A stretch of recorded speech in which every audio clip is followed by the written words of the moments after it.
നമ്മുടെ രാജ്യത്തിന്റെ പോക്ക് ഇതെങ്ങോട്ടാണ്? ഓരോ ദിവസവും പുറത്തു വരുന്ന വാർത്തകൾ വിളിച്ചു പറയുന്നത് രാജ്യത്തെ ഭരിക്കുന്നവരുടെ കഴിവുകേടിനെ കുറിച്ചാണ്. തെറ്റുകൾ ചൂണ്ടിക്കാണിക്കുന്നവരെ തെറ്റുകാരായി ചിത്രീകരിക്കാൻ പെടാപ്പാടുപെടുന്ന ഭരണാധികാരികളെ കാണുമ്പോൾ പുച്ഛമാണ് തോന്നുന്നത്. രാജ്യം കോവിഡിന്റെ പിടിയിൽ വലിഞ്ഞു മുറുകുമ്പോഴും ഒരു കുലുക്കവുമില്ലാതെ വായും പൂട്ടി മാളത്തിൽ ഒളിച്ചിരിക്കുകയാണ് മോദിയും അമിത്ഷായും സകല സംഘി നേതാക്കളും. നിരന്തരമായി കോടതികൾ രൂക്ഷ വിമർശനമാണ് കേന്ദ്ര സർക്കാരിനെതിരെ ഉന്നയിച്ചുകൊണ്ടിരിക്കുന്നത്. ഇന്ന് സുപ്രീം കോടതി കേന്ദ്ര സർക്കാരിനെ നിർത്തി പൊരിച്ചിരിക്കുകയാണ്. കോവിഡ് പ്രതിരോധ പ്രവർത്തനത്തിലെ ഓരോ കാര്യങ്ങളും എടുത്തു പറഞ്ഞാണ് രൂക്ഷ വിമർശനങ്ങൾ ഉന്നയിച്ചിരിക്കുന്നത്. സോഷ്യൽ മീഡിയയിലൂടെ പൗരന്മാർ ശബ്ദമുയർത്തുന്നതിനെയും പ്രതിഷേധിക്കുന്നതിനെയും അടിച്ചമർത്താൻ കേന്ദ്ര സർക്കാരിന് അവകാശമില്ലെന്ന് തുറന്നടിച്ചിരിക്കുകയാണ് സുപ്രീം കോടതി. രാജ്യത്തെ കോവിഡ് വ്യാപനവുമായി ബന്ധപ്പെട്ട് സ്വമേധയാ എടുത്ത കേസിൽ വാദം കേൾക്കവെയാണ് സുപ്രീം കോടതിയുടെ വിമർശനം.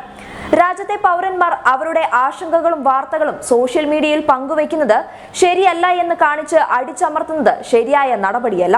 വിവരങ്ങൾ പിടിച്ചുവെക്കാനുള്ള ശ്രമവും ഉണ്ടാകാൻ പാടില്ല എന്നാണ് കോടതി പറഞ്ഞത്.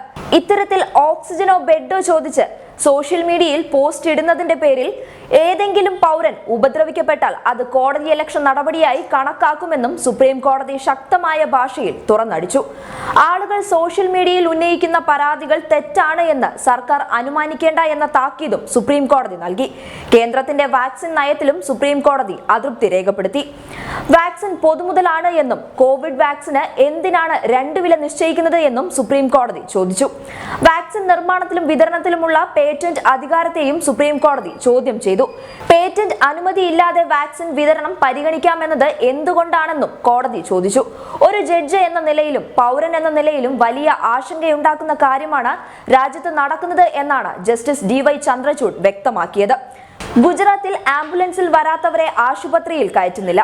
എന്ത് നീതികേടാണിതെന്നും ഇന്റർനെറ്റ് ഉപയോഗിക്കാത്തവരുടെ വാക്സിനേഷന് എന്താണ് സംവിധാനം ഏർപ്പെടുത്തിയത് എന്നുമുള്ള ചോദ്യങ്ങളും സുപ്രീം കോടതിയുടെ ഭാഗത്തു നിന്ന് ഉണ്ടായി.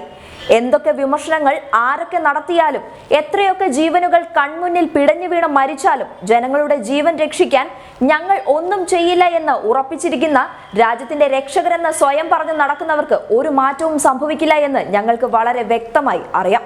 ജീവനിൽ കൊതിയുള്ളവർ ഇനിയെങ്കിലും കേന്ദ്ര സർക്കാരിന്റെ ഈ തെറ്റുകൾക്ക് ന്യായീകരണവുമായി രംഗത്ത് വരരുത് എന്ന ഒരൊറ്റ അപേക്ഷ മാത്രമേ ഞങ്ങൾക്ക് നൽകാനുള്ളൂ. News desk public Kerala.